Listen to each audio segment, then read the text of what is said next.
Hello, welcome back to video number 4. Wow, I mean, pat on the back, that's not bad going.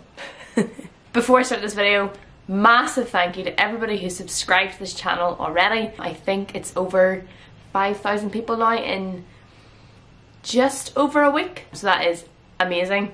So I thought for today's video I would try and do a bit of a Q&A just in case there's anybody who has maybe not followed me on Instagram or is new to me. I thought I would answer a few questions today. It's also legit the windiest day I think we've had in a long time. So we're gonna crack on with it anyway. Also really should be tidying these shelves slash my farm office, but I'm gonna pretend that I'm being productive and film this instead. Also, if you are noticing a slight increase in quality from what I can see, you can very much tell that I have a dodgy fake tanned neck, but we're gonna forget about that also.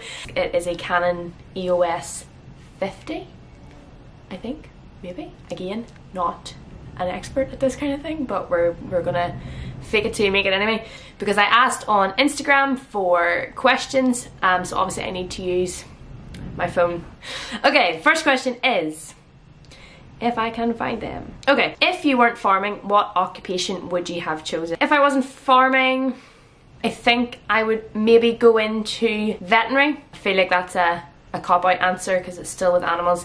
If I wasn't doing anything with animals, I would probably go into teaching. Love working with children. Or else baking, maybe. I would like to be a baker. Is studying a degree worthwhile?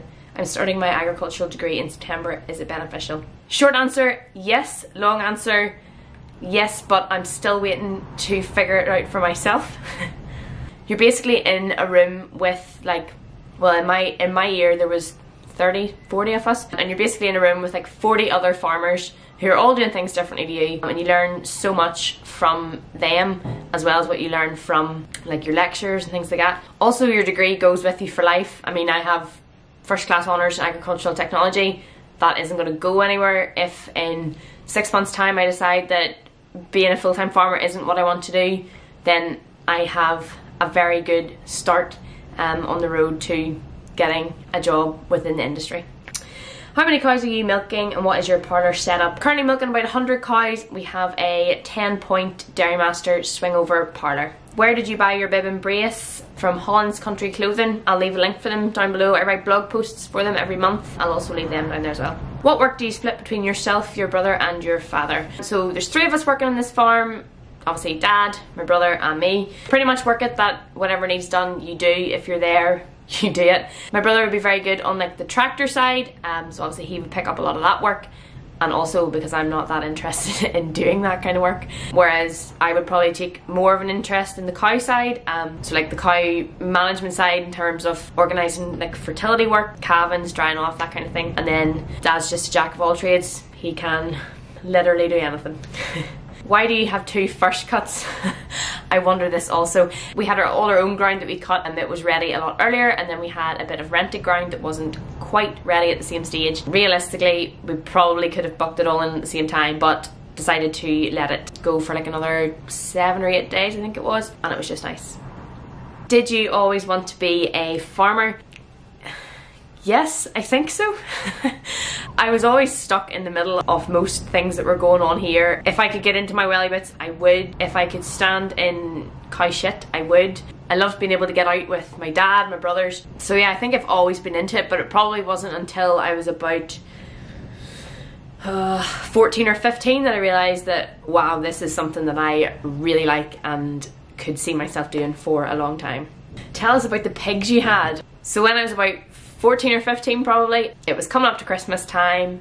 Dad was like, what do you want for Christmas? And I was like, well, I would love 2 sows. Don't know where that notion came from at all, but Dad has always very much encouraged us in whatever we wanted to do. For Christmas that year I got 2 sows. They were 2 saddleback sows, black with like a pink stripe on them. They pigged on like New Year's Eve or New Year's Day. So it was very much thrown at the deep end with a sow and then a litter and then another sow and another litter. And then again, Dad is very much, if you're going to do something, you do it the best that you can do it and you never do anything by half. So I think within a year we probably had about 30 sows. Had a wee fattening unit going from birth to bacon. And then I started uni and it was a lot of work. Our sow house wasn't automatic, so you were like carting a lot of bags of meal around every morning, and it wasn't really fair to leave Dad to do that like by himself.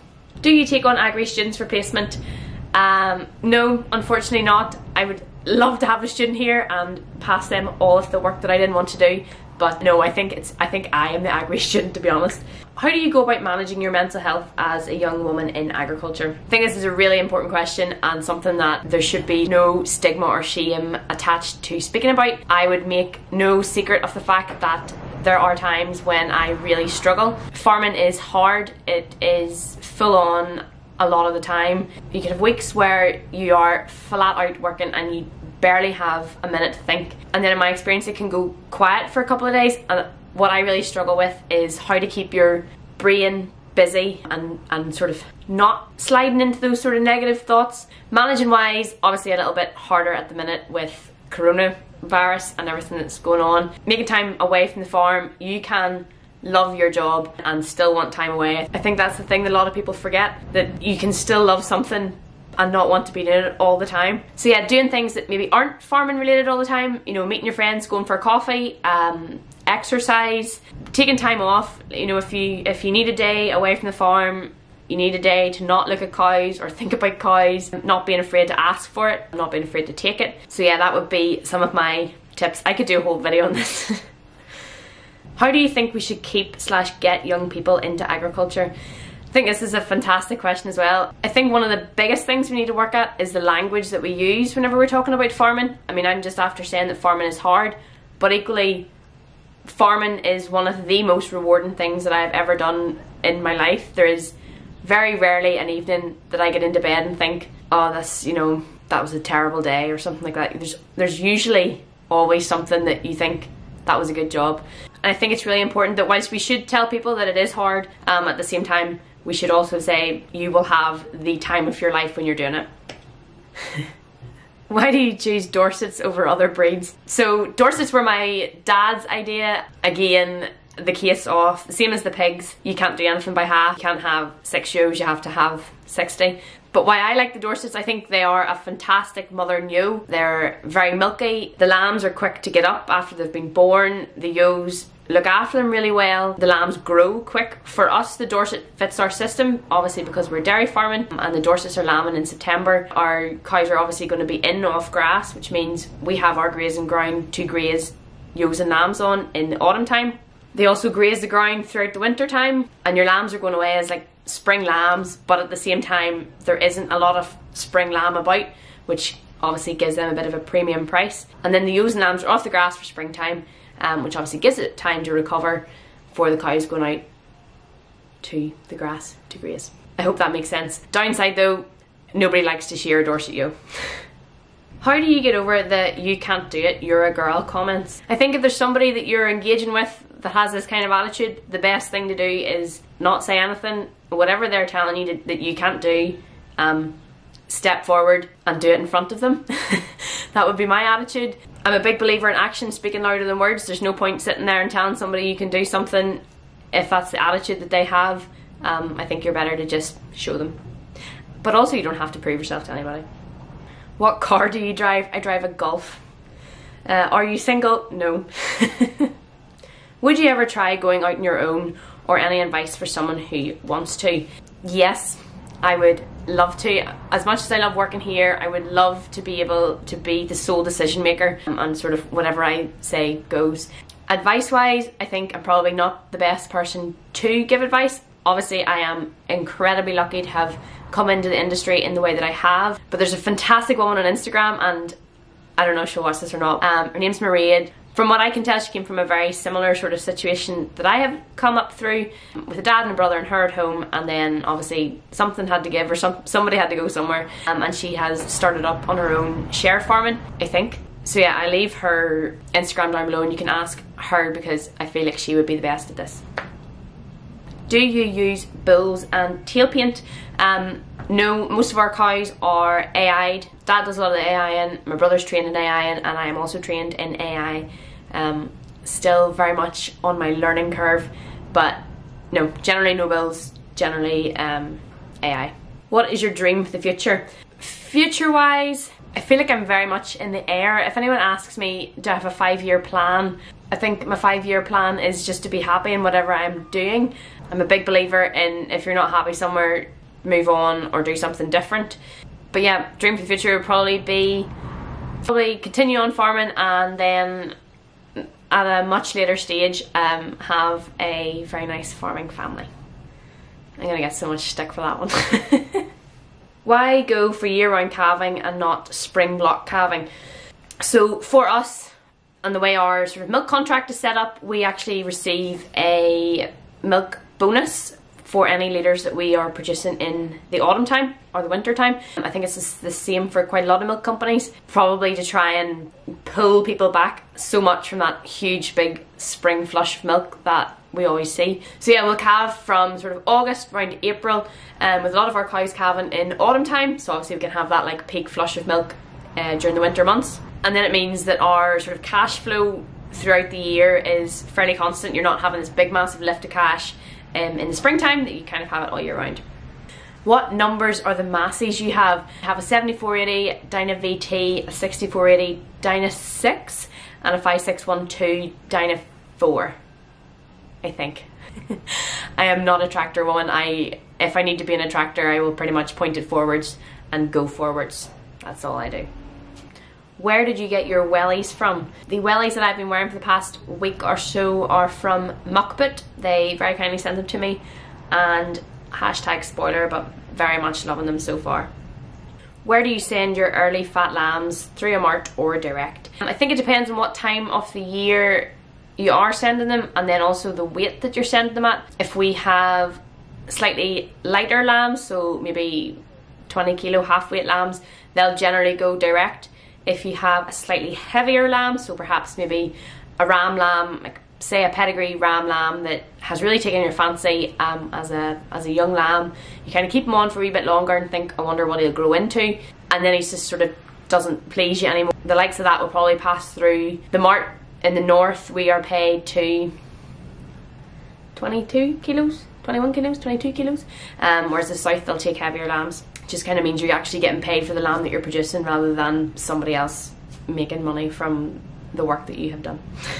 Okay, if this camera looks different now, it's because my parlour started to do its pre-milking rinse, so it was too loud, so I got up and did like 10 minutes of work again, so nobody can tell me I didn't do any work. How did you find college? And she says she's finding it hard being surrounded by very opinionated boys. Any tips? I was quite lucky to have came from a farm where obviously we had pigs, we had dairy cows, we had a couple of beef, we had sheep, so I had fairly broad knowledge of quite a lot of different aspects of farming, so I was fairly confident in what I knew, but also went into it knowing that there was so much more to learn. Tips for being surrounded by very opinionated boys. To be honest, I think that in that situation, I don't really know what age you are, but I would imagine, I don't know, if you're in college, you're maybe 17 or 18, is that right? I would say the boys are opinionated more because it's different for them that there's a girl involved in what they're doing. As much as women in agriculture has kind of came on, sometimes at that age there can still be that opinion that it isn't a thing for girls, but if boys are being opinionated around you, it's probably more of a, wow, there's a girl doing this, like I would quite like to get her attention. That's what I think anyway. Do you think going into farming without a home farm is a good or bad idea? I think going into farming is a great idea whether you are from a farm or not from a farm, and if you have an interest in farming, I think that's fantastic. As far as having a home farm or not having a home farm, look, if you're going to work on a farm that isn't yours, there's probably more chance that you're actually going to get paid for the work that you do. And also it's quite nice because if you want to leave that farm or you're not happy on that farm, you can go and it doesn't really affect you as such, whereas a lot of people working in a home farm situation maybe don't have that. So I think if you're into farming, go and farm whether you are from a farm or not. What's it like being a woman in the industry, and any advice for other girls? My experience of being a woman in agricultural industry has been 99.9% positive. I'm really proud to be part of this industry and be a woman doing it, but equally I don't like what I have achieved to be credited to the fact that I am a woman. I'd rather just be that I'm good at what I do. So yeah, very much mostly positive. And then there's a few people here and there that don't really understand. But again, big believer in action speaking louder than words, and if there's somebody who's doubting your ability, step up and do it in front of them. How did you grow your Instagram to start with? I have been doing this Instagram for probably 10-ish years. Whenever I started doing it, there wasn't really anybody else doing kind of what I'm trying to do now that I can think of. Obviously it's massively popular now, and there's so many fantastic women and men showcasing agriculture. But I think what helped my Instagram grow was consistency. I have probably posted something on Instagram nearly every day for the last, I want to say like 5 or 6 years, which has definitely helped. And I also take great pride in everything that I do put out. I don't put out an Instagram story or a picture just for the sake of putting it out. There's always either something behind it, or that I'm really pleased with the actual photo or the content. Is there a machine tour coming soon? Yes, but it would literally just be, here is my Massey Ferguson, here is my JCB. I don't think I'd be very much good in telling you all about them. Would you ever think about changing to a robotic milking machine in the future? Absolutely yes. If I won the lottery in the morning, I would put in a robot, no doubt about it. How did you find school? Did you ever have a lack of time with farm work? I quite enjoyed school, not gonna lie. I enjoy learning, I enjoy engaging my brain. Did you ever have a lack of time with farm work? No, because whenever you are in school and in uni, you really need to concentrate on them things. Obviously, yes, Saturdays and Sundays were spent on the farm, evenings were spent on the farm, but if there was something that needed to be done in terms of for school, it was always done, because you literally have your whole lifetime to farm. You're only in education for 18 years. That sounds like a very long time, but it's not. It's not. How do you deal with vegan comments on your Instagram? Look, veganism isn't going to go away. I don't think that it makes the ripples that vegan activists would like you to think that it does. People are still eating meat, people are still drinking milk, eating eggs, and very much dependent on the agricultural industry. Coronavirus and all that went on post-lockdown will tell you that. But yeah, dealing with vegans, look, you'll know straight away whether somebody is actually inquiring about information or wanting to know what you're doing or the reasons behind what you're doing, versus just there to have an argument. And people like that will always be right and will never want to learn. So in terms of dealing with vegans, if it is somebody who has that opinion or that attitude towards me or my farm or whatever I'm doing, I just block. Do you prefer cow work or tractor work? Very much cow work. Although getting into the tractor for a day is quite nice. It's nice to do something different. Again, I love doing different things, but usually I'd last about 3 hours in the tractor and then I'm like, nah, I don't want to do this anymore. How do you make your hair look so good even when it's a mess? There really is no secret. You just kind of have to get it as messy as possible and then appear on camera for at least 30,000 people. Do you see yourself still continuing to farm in the future? Wife/family life if in the pipeline? Absolutely yes. I would love to rear my family on a farm if I was so lucky to get that opportunity. Yes, absolutely would love to continue farming as a wife and a mummy. If you know me in real life, don't tell Stuart that. Okay, I have no idea how many questions I have answered. I am going to get in trouble now for not doing enough work, so I will leave it here. If you have any more questions, anything that I didn't answer, please leave them down below. I'll do another one of these soon, whenever you want me to. Also, if you haven't already, please do subscribe. I would love to be able to hit 10,000 subscribers within 1 month of reinventing this YouTube channel. So thanks for watching and I'll be back soon.